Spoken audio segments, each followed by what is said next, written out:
morning and welcome back to Drag Race Down Under Season 4. We are here with our next batch of queens on what has already been an exciting season. After episode 1, we didn't get to talk to anybody because they're all still there. And after an exhilarating episode 2, we finally meet the first queen eliminated from Drag Race Down Under, and I am joined with the gorgeous Olivia Dreams. How are you, darling? Kia ora, I'm doing good, thank you. How are you doing? I am wonderful. Welcome to the Pork Chop Club. What? Look, people keep thinking that's a bad thing, but I'm taking it in my stride. The era of Amel is over. I promise a prosperous pork chop season from here on out, everybody. I love it. It's definitely not a bad thing because people remember the first one out. They always do. Hey, I'd rather be the first one out than the second one out because, yeah, who remembers the second one out? No one. Who remembers the first one out? Everybody. We've even got our own fan club, the Pork Chop fan club.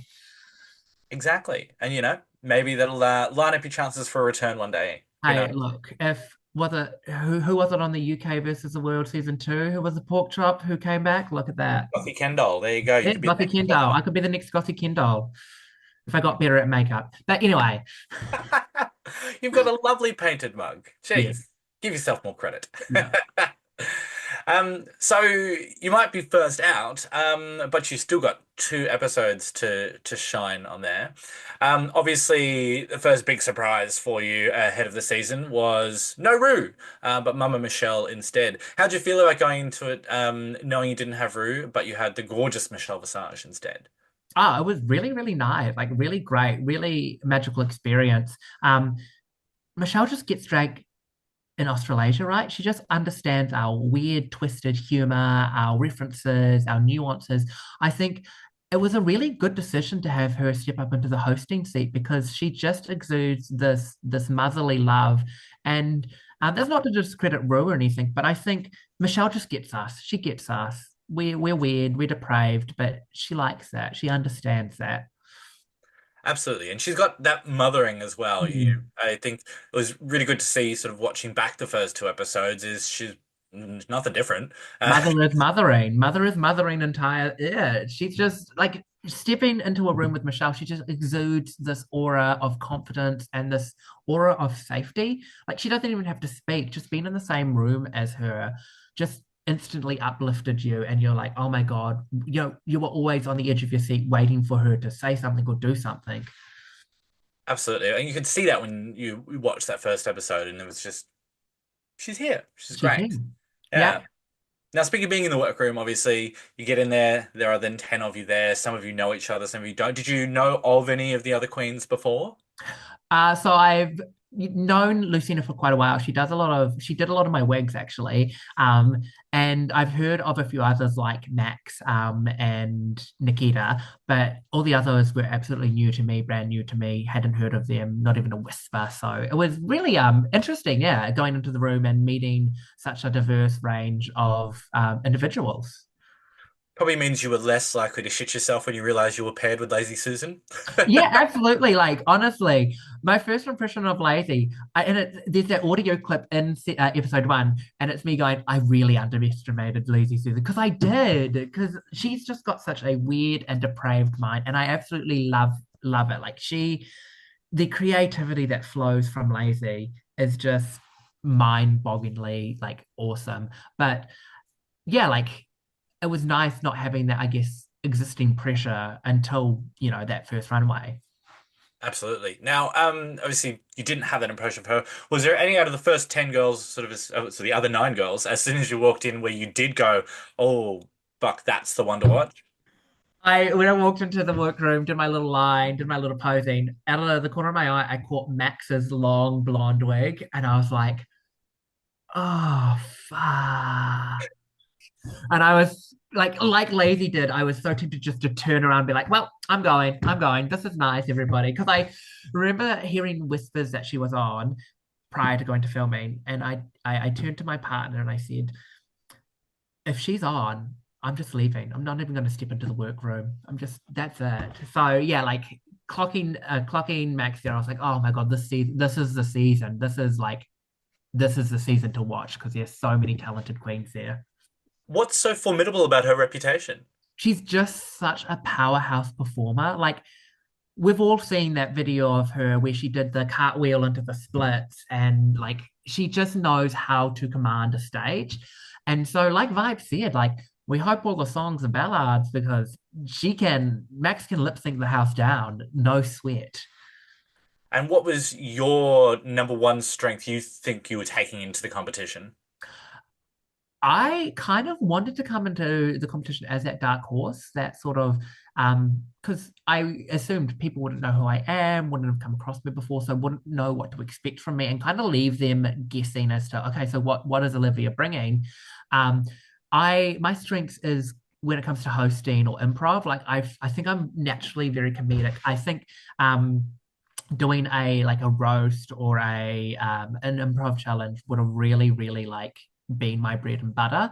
I think I came across as quite shy and reserved on camera because I like to sort of take a back seat when I'm meeting new people just to really understand how they function, how they work. And I think that really, you know, started my downfall a little bit because I got shoved into this corner of being a quiet girl or one of the quiet ones and overlooked. Um, but in all reality, I was literally just sizing the other girls up and saying, okay, so this is how you work. This is how I can talk to you. Like, I didn't want to go out there and, be 100% and grate people the wrong way. I just really wanted to understand the dynamic of the group before I unleashed the inner Olivia.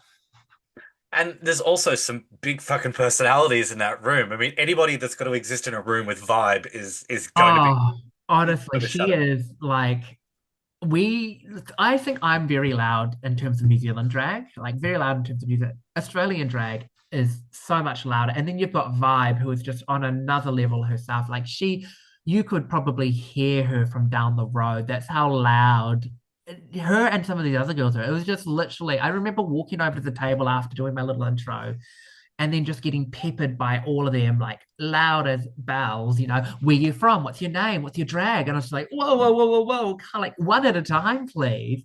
But yeah, having five, six Australian drag queens scream at you at one time, don't know how you do it. I really don't know how you do it over there. We're all just a tad deaf. That's it. Yeah.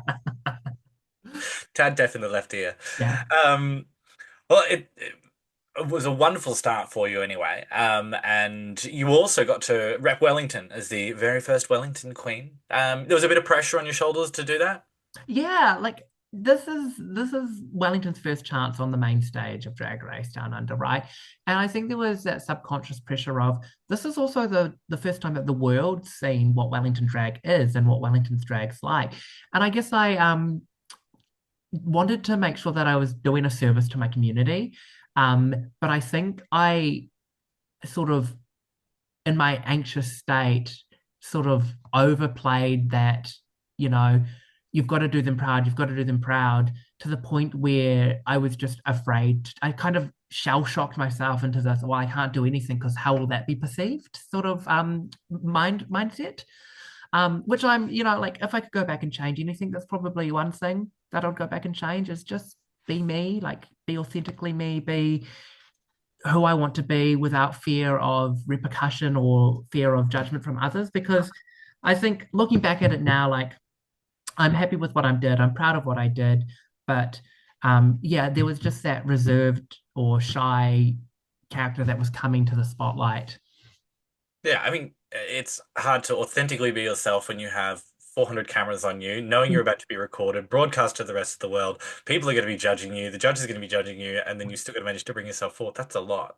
Yeah, like it was overwhelming. And that's it. It was simply overwhelming. And I just, like I said, I wanted to do a service to our Wellington community because this is the first chance we've had to be on the stage, the first chance the world seeing what Wellington drag's like. So I just wanted to make everybody proud. But I think in that process, I sort of got out of touch as to one of the main reasons why I wanted to be there was to showcase who I am and to have fun.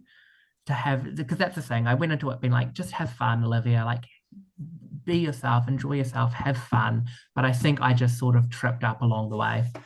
Mm. I mean, I still think it looked like you had fun. I think it's easy to be self-critical, and even Hmm. in the second episode, the when you were doing the dancing challenge, again. big personalities, but you were still there and you were having your fun and doing your thing. Yeah, I had a lot of fun during this challenge. Like episode 2, I was having a lot of fun.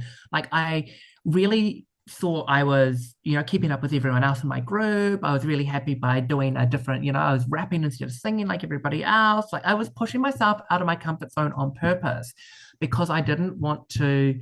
I had the mindset of like aim high because at least if you don't get high, you'll end up safe. So I was having a lot of fun with everything, and I was really enjoying myself in that moment. And I was coming out of my shell a little bit more because I was starting to ease into how things were working and how things were, how everybody was. So I think, a little bit of advice for future, past me for future, future me for past me would have been like just lean into it. Just lean into it and just who cares what everyone else thinks? Because at the end of the day, I'm here. I'm here and they're not. Yeah. And it was a really enjoyable challenge to watch. I'm not always a fan of girl group challenges, Mm. just some of the songs and the challenges, and maybe never see a bike again. But I was gonna say, look, you just named BMX Bandit, so it's okay. We've all been there. We've all been there. I actually clocked the BMX bikes as backstage because they still have them. I'm like, why did you get rid of them? uh, A little bit of PTSD trauma came back. Like, we're not doing a BMX challenge this season, are we? oh fuck, that would be something else. Mm. Um, now that's thrown me for a loop then thinking about my Sorry. commitments. No, that's all right.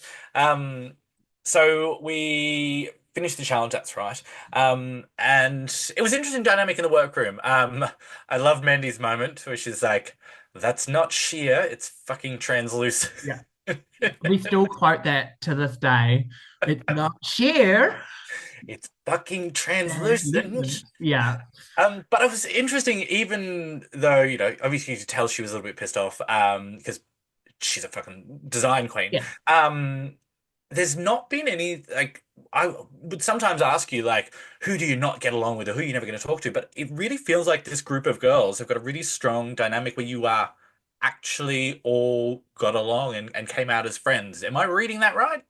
Absolutely. I think at the end of the day, we're all professionals, right? We all knew coming into the show that we're all here to have fun. We're all here to showcase who we are. And I think we all just wanted each other to have such an enjoyable experience. And there was no friction in the workroom. There may have been in confessionals, but I think we all just were on the same page of we want this to be as much fun as we can for everybody involved because it's already a traumatic experience in itself. There's no need to add an extra layer of this, like, oh, he said, she said sort of vibe. And I think that's a great thing about us as well, or my time there is we weren't afraid to tell each other how it was to our faces. Like, there's just, yeah, like, I don't even know how to describe it. We're just a close, tight knit family at the end of the day. And even post season, like post filming, we all stayed in touch. We're all supporting each other, rooting for each other. We've done so much little collaborative things together as well, which has been fun because we really want the season to succeed. We really want the season to be like a refresh or a rebrand or a drag race down under the new age, essentially, because it's such a monumental occasion having Michelle there, having all the past drag race queens there. So it's a really good time to refresh, reset. Everybody's expectations of Drag Race Down Under. Yeah, and I think that's been really visible in what you've done. Like, obviously there was the pins that you all made. It's Yeah. the pin I actually got was Olivia Dreams. Oh, look at that. Oh, no, I don't know where it is, but I have it at home. But I love that you all collaborated together to release that merchandise, which was cute. And then those videos that you've been doing, the getting Bob the drag Oh, queen to watch Down Under. yeah. Look, it was that was marketing creative genius. Lazy Susan was the force behind all of that, and it's just it's smart. Like we thought, why not? Why not take a dig back at Bob? Bob wants to dig at us. Let's take a dig back at Bob. Let's force him to watch. You can only ignore so many messages or tags before you have to respond to it. So, and we just wanted to share in the excitement that we were all feeling about season 4. Yeah, and the world has been quite excited. Side note, we've got a response from Bob. Do we know if Bob has watched it yet? I don't know if Bob's watched it yet, just due to the fact of the crazy state of America at the moment. Rest in peace. Oh my God, never would have seen that coming, but it is what it is. But fingers crossed, hopefully soon we get an official reaction video or at least even a tweet or acknowledgement, like a thumbs up would do for me. Yes, well, I can't wait to see what he says. But also, speaking of reception, it was a fantastic result last weekend. Number one most watched program on Stan on the I weekend. know, go us, little party. We're all celebrating that. Like between that, we've got really high ratings on IMDb. Even some of the US Drag Race girls have been really chiming in and supporting. Angeria has been really vocal from even promo drop about how excited she is, and she's just done a tour through Australia and met some of the queens. And I know that the interactions they had was really amazing. And then it's just so nice to see such a outpouring of support and love from these big American queens or UK queens and Canadian queens and stuff like that. It's just so heartwarming. It is lovely. I think people really saw the new change with Michelle and they went, actually, we want to fucking give it a chance. And I think Mm. everyone's just got on that train. Oh, absolutely. And I mean, having Sasha Colby there for episode one as well, like, I think that's piqued a lot of people's interest to see, like, okay, like, this is how they're setting it up. How else is the rest of the season going to go? Absolutely. Now, speaking of which, having previous queens both internationally, Sasha, Colby, Isis on the panel as well. How did that change the dynamic for you? Did it put you more at ease, or I suppose more heightened? No, you had Sasha Colby there. I think it was a bit of both. I think it was more heightened because it was like, oh my God, I'm being judged by other drag race contestants. But in the same breath, it was, oh, I'm being judged by other drag race contestants. They know how I'm feeling. They know the environment that we're in. They know what we're feeling or have a idea of what we're going through. So it was really like a double-edged sword of having the fact that they knew how we were feeling, but also like oh, they've been through this before, so they know what should be done or what shouldn't be done.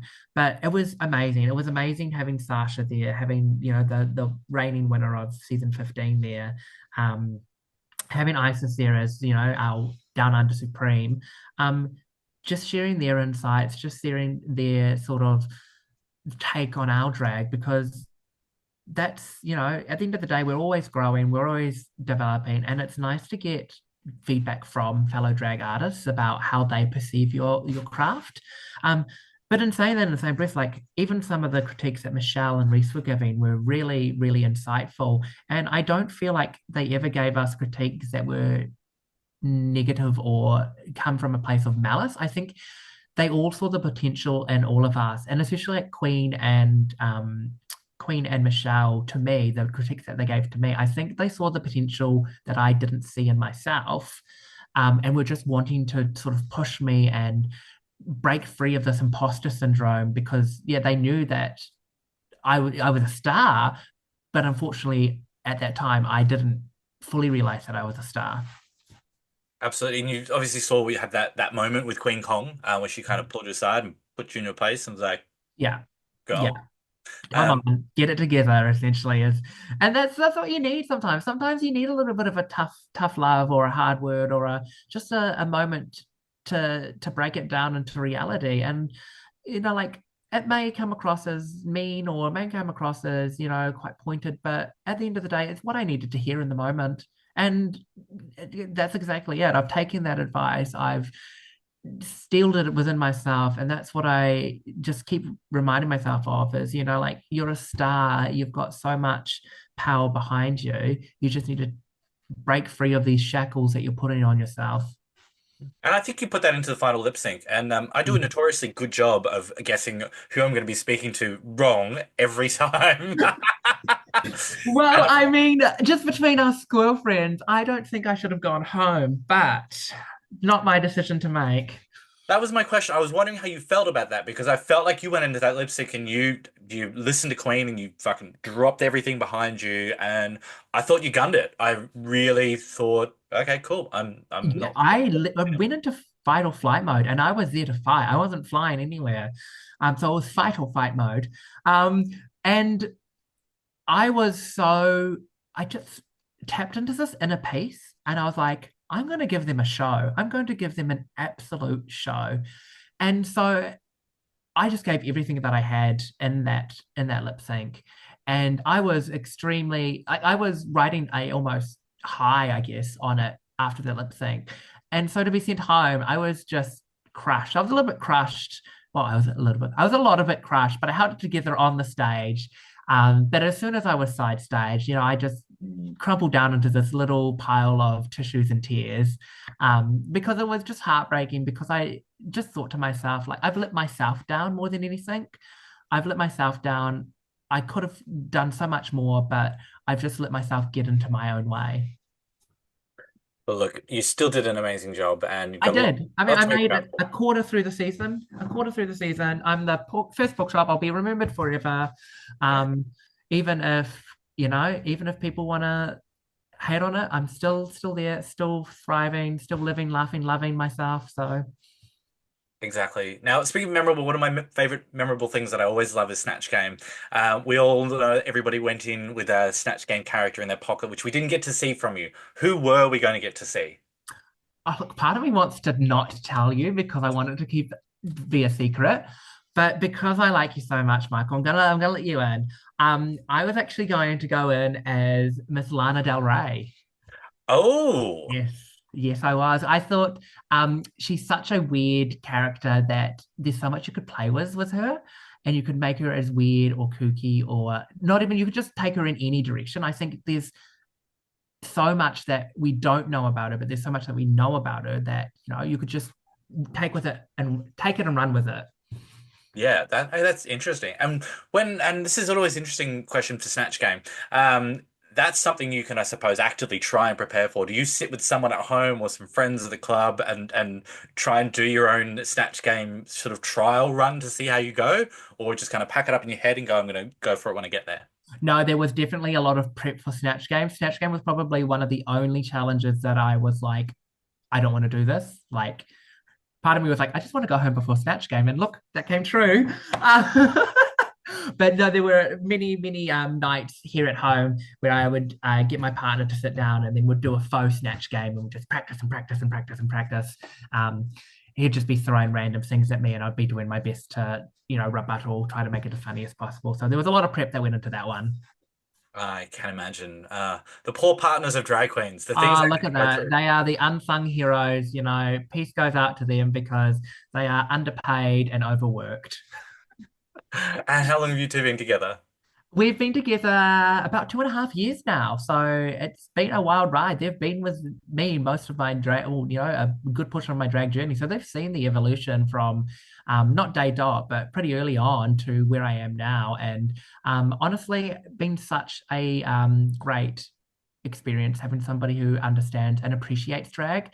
Getting into drag for the first time, just a side note, there's always this shame or this stigma about telling people or telling guys that you do drag because a lot of guys are turned off by when they find out that you do drag. um so you kind of want to hide it, or you feel a little bit shameful when you're seeing someone, or you're doing the deed or whatever, and they ask you what you do and you're like, oh well, I'm a drag queen, but you don't want to say it because you're scared that they're going to go, oh gross, I'll leave now. um, but having a partner who's so accepting of the drag, loves the drag, like is at every one of my shows that he can make, helping me backstage, side stage, selling tickets. Like it's just such an honor to have somebody like that by my side. Oh, that's gorgeous and very sweet. Now, speaking of the journey of him by your side, what is next on your journey? What have you got on the promo tour for Olivia On the Dreams? promo tour for Olivia Dreams, well, I will be kicking it around in Wellington for a little bit longer, doing shows here, a show for new performers mainly, a few other gigs here and there. But the big plan for me after being on Drag Race is international, baby, going international. I'm gonna head up Australia a little bit more often, see my season 4 sisters, Melbourne, Sydney, Brisbane, Gold Coast, maybe even go over to South Australia and Perth. But I've also got friends over in the UK and the US, and I really want to go over there and just try it, see how the scene's different over there in person. Because I've seen, TV shows and whatnot, but I really want to experience the drag over there in person. Yes, well, it's so good because you might be doing Drag Race Down Under, but you have such a global audience. Both. Exactly, exactly. So, I mean, as soon as you mention the words drag race, a lot of bars as well want to snap you up. So, I don't fear being booked is, one of my things. But yeah, you see me over in Australia pretty soon. Beautiful. We can't wait to see you. So, thank you so much. My guest today has been Olivia Dreams, the very first queen eliminated of RuPaul's Drag Race Down Under. Make sure you stay tuned next week where we will speak to queen number two, whoever that may be. In the meantime, make sure you subscribe and stay in touch with all the buttons down below. Olivia, thank you so much for joining me today. Thank you so much, Michael. Hashtag pork chop for life.